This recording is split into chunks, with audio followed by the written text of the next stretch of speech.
Donald Trump aseguró este sábado que el ejército de su país ha destruido 42 buques de la Marina iraní.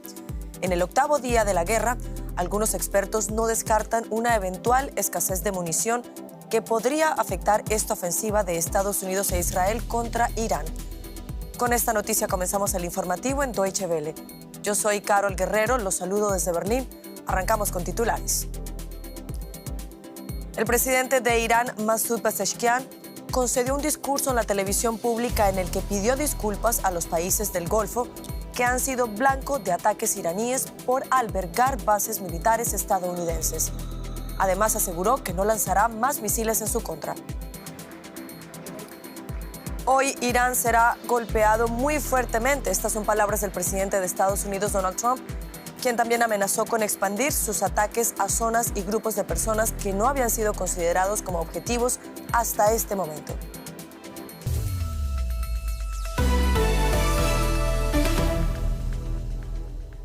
En este octavo día de guerra, uno de los dos aeropuertos de Teherán se incendió luego de ser alcanzado por bombardeos atribuidos a Israel en uno de los ataques más intensos desde el inicio del conflicto. El mando militar estadounidense para Oriente Medio asegura haber golpeado unos 3.000 objetivos desde el comienzo de la operación Furia Épica contra la República Islámica de Irán, con lo que va en aumento el daño a edificios residenciales e infraestructuras del país. El Ministerio iraní de Sanidad informó este viernes que al menos 926 civiles han muerto y 6.000 han resultado heridos desde el inicio de los ataques conjuntos de Israel y Estados Unidos. En este contexto, el presidente de la República Islámica de Irán, Masoud Pezeshkian, en un discurso en la televisión pública se mostró desafiante ante el presidente de Estados Unidos, Donald Trump, quien exigió la rendición incondicional de Teherán para poner fin a esta guerra. El mandatario iraní aseguró que su pueblo no se rendirá ante Estados Unidos ni ante Israel. Los enemigos se llevarán a la tumba su deseo de que el pueblo iraní se rinda. Estamos comprometidos con el derecho internacional, con el marco legal humanitario y con los principios de los que ellos hablan. Ellos deberían comprometerse con esos principios. No pueden ignorar los derechos de ningún país, incluido Irán. Irán respondió a los ataques conjuntos de Israel y Estados Unidos con lanzamientos de misiles. En la mañana de este sábado se escucharon las sirenas antiaéreas en varias capitales de la región. En Riad, capital de Arabia Saudita, las defensas saudíes interceptaron proyectiles dirigidos contra una base aérea con personal militar estadounidense. La Guardia Revolucionaria afirma haber atacado con un dron un petrolero que intentaba cruzar el estratégico estrecho de Hormuz, por donde transita el 20% del crudo y el gas licuado global. Un segundo buque en el Golfo también fue alcanzado. Este grupo miliciano, que responde solo al líder supremo, aseguró que lanzó una nueva oleada masiva de ataques con drones contra Bahrein y Qatar. El aeropuerto de Dubái, el de mayor tráfico internacional del mundo, tuvo que suspender temporalmente sus operaciones tras una interceptación de proyectiles iraníes. También Jordania se ha visto afectada con el impacto de al menos 60 misiles y 59 drones iraníes contra instalaciones que calificó de vitales. A propósito de las operaciones contra otros países de la región, el presidente de la República Islámica de Irán, Masoud Pezeshkian, se disculpó con sus vecinos del Golfo, varios de ellos con bases militares de Estados Unidos. Ha sido un intento por desescalar una guerra que se ha extendido más allá del Golfo e involucra ya a Líbano, Chipre, Azerbaiyán y Turquía. El líder iraní prometió a los países del Golfo que no habrá más misiles. Pido disculpas a los países vecinos que fueron atacados por Irán. La decisión que tomamos ayer en el Consejo de Liderazgo Interino ha sido transmitida a las Fuerzas Armadas. A partir de ahora no deben atacar a los países vecinos ni lanzar misiles contra ellos, salvo que se produzca un ataque contra Irán desde esos países. Analizamos ahora la perspectiva iraní con Jesús Núñez Villaverde, codirector del Instituto de Estudios sobre Conflictos y Acción Humanitaria con sede en Madrid. Jesús, buenas noches. ¿Cuánto podrá resistir Irán teniendo en cuenta el elevado coste humano y la difícil situación socioeconómica del país? Yo creo que desgraciadamente para el régimen iraní el coste humano o la situación socioeconómica no son las varas de medida sobre su capacidad y voluntad de resistencia. Lo ha demostrado así durante más de 40 años con unas sanciones internacionales que han ido creando un claro malestar en la población y ahora con una nueva guerra que ya ha supuesto víctimas mortales y una considerable destrucción de buena parte de sus instalaciones, sino que lo fundamental es ver cuál es la capacidad de misiles y de drones que tiene para poder mantener esta dinámica de intercambio de golpes, contando con que Estados Unidos e Israel tampoco tienen recursos ilimitados, aunque su base industrial sea mayor. Creo que básicamente estamos en un duelo en el que se trata de ver quién consigue mantenerse más tiempo con capacidad para golpear al contrario, buscando de ese modo que sea el otro el que finalmente desista en su empeño belicista y que opte por volver a la mesa de negociaciones. De momento, todo indica que esto se va a prolongar todavía durante un tiempo. Jesús, como escuchamos, el presidente de Irán se disculpó con los países del Golfo que han sido blanco de ataques. ¿Cómo se puede interpretar este gesto?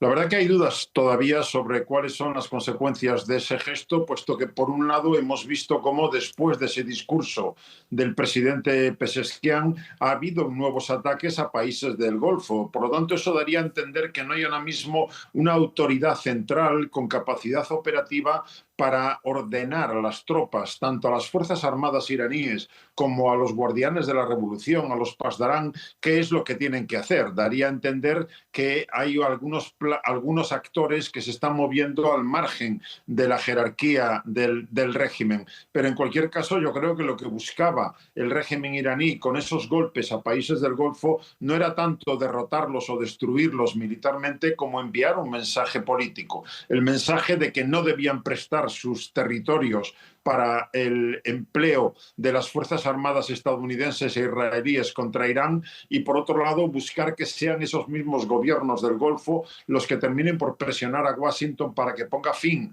a esta nueva campaña militar, porque evidentemente Irán está en inferioridad de condiciones con respecto a la capacidad militar tanto de Israel como de Estados Unidos y, por lo tanto, sabe que difícilmente va a poder dar vuelta a la situación y derrotar a sus enemigos. Cabe imaginar que todo se dirige hacia una mesa de negociaciones y, como digo, lo que busca es la presión añadida de los países del Golfo que están sufriendo ya las consecuencias en su capacidad de producción de gas y de petróleo y que todo eso pueda dirigir la situación hacia una nueva vía negociada. Jesús Núñez Villaverde, gracias por este análisis. Un placer. Y el gobierno estadounidense aprobó este viernes la venta de 12.000 bombas de 470 kilogramos a Israel, mientras ambos países escalan la ofensiva contra Irán. A su vez, las principales empresas de la industria de defensa estadounidense han acordado cuadruplicar la producción de armamento avanzado, según anunció el presidente Donald Trump.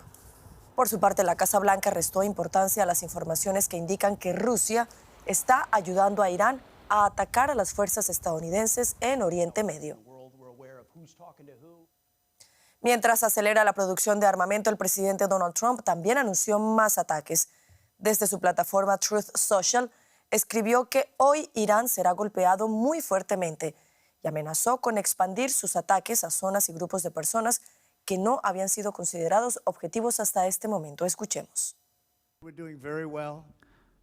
Vamos muy bien. Alguien me preguntó qué puntaje le daría a la ofensiva en una escala del 0 al 10. Le dije que le pondría entre 12 y 15 puntos. Su ejército desapareció, su marina también, las comunicaciones ya no funcionan, sus líderes han desaparecido.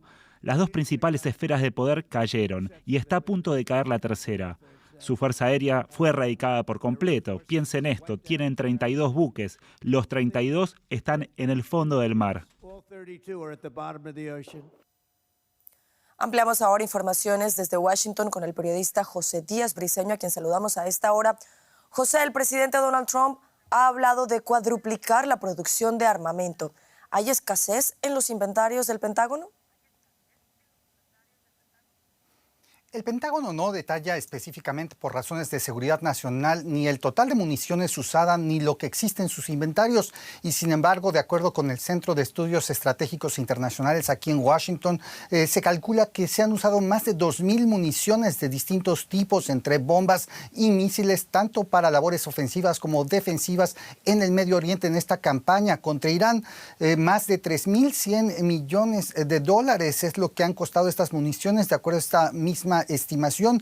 Y justo antes de la guerra, Dan Kane, el jefe del Estado Mayor Conjunto, había expresado su preocupación de una campaña alargada dada esta escasez crónica que existe en la producción de municiones de alto nivel en Estados Unidos. Así es que aquí en Washington hay cierta preocupación porque el presidente Trump, con las campañas previas que había lanzado de ataques con misiles, tanto en el Caribe, tanto contra los hutíes en Medio Oriente, así como en la operación previa Martillo de Medianoche a mediados de 2025 contra Irán, se cree que ha gastado buena parte de las existencias en sus inventarios. José, mencionábamos también que la administración Trump parece no darle mucha importancia a las informaciones de algunos medios de comunicación que aseguran que Rusia está apoyando a Irán con información sobre las tropas, aviones y buques militares estadounidenses. ¿Qué detalles nos puedes contar tú sobre esto? Sabemos que el presidente Putin habló con el presidente Pezeshkian el propio viernes y ahí se habló de continuar la colaboración en distintos frentes. Y sin embargo aquí en Washington, como bien dices, la Casa Blanca desestimó de alguna manera la cooperación que pueda haber entre ambos. El The Washington Post reveló que Rusia estaría presentando algunas ubicaciones de los activos estadounidenses en la región para que Irán pueda golpearlos. Hay dudas también sobre exactamente qué tanta utilidad pueden tener estos para Irán, y se sabe que ya desde hace tiempo históricamente así lo ha hecho. Lo que aquí ha empezado a preguntarse algunos legisladores republicanos que han criticado el papel de Rusia no solo en estos sino en otros conflictos es que existe algún tipo de debilidad moral por parte del presidente Trump para de alguna manera condenar a Rusia. Esto, recordemos, por la afinidad que ha mostrado particularmente en el conflicto con Ucrania, al siempre privilegiar la oportunidad para Putin para decidir exactamente hacia dónde avanzar ahí. Es por eso que si continúa esta colaboración, los republicanos pudieran incrementar la presión hacia la Casa Blanca. José Díaz Briceño en Washington, gracias por estas informaciones. El ministro israelí de Defensa Israel Katz instó al presidente del Líbano, Yosef Aoun, a desarmar a Hezbollah, advirtiendo que de no hacerlo, Israel tomará medidas más severas. En las últimas horas, Israel intensificó los bombardeos sobre el Líbano y ordenó la evacuación de barrios altamente poblados del sur de la capital, Beirut. Además, el ejército israelí lanzó un operativo para recuperar los restos del piloto Ron Arad, considerado desaparecido en combate desde 1986. Por su parte, el gobierno libanés informa que al menos 294 personas han muerto bajo fuego israelí en la última semana. El presidente de Estados Unidos, Donald Trump, anunció este sábado la creación de una coalición militar en Latinoamérica contra los carteles de narcotraficantes del continente. Según dijo, la esencia del acuerdo es el compromiso de usar la fuerza militar letal para destruir los carteles. El presidente Trump hizo estas declaraciones en la cumbre Escudo de las Américas, una reunión en la que convocó en la ciudad de Miami a los líderes latinoamericanos ideológicamente más afines. Asistieron, entre otros, los mandatarios de Argentina, Bolivia, Costa Rica, El Salvador y Ecuador. En la cumbre, Trump aseguró además que Cuba se encuentra en sus últimos momentos de vida y afirmó estar negociando con La Habana. En Ecuador, un juez ordenó la suspensión provisional por 9 meses del partido del expresidente Rafael Correa, Revolución Ciudadana.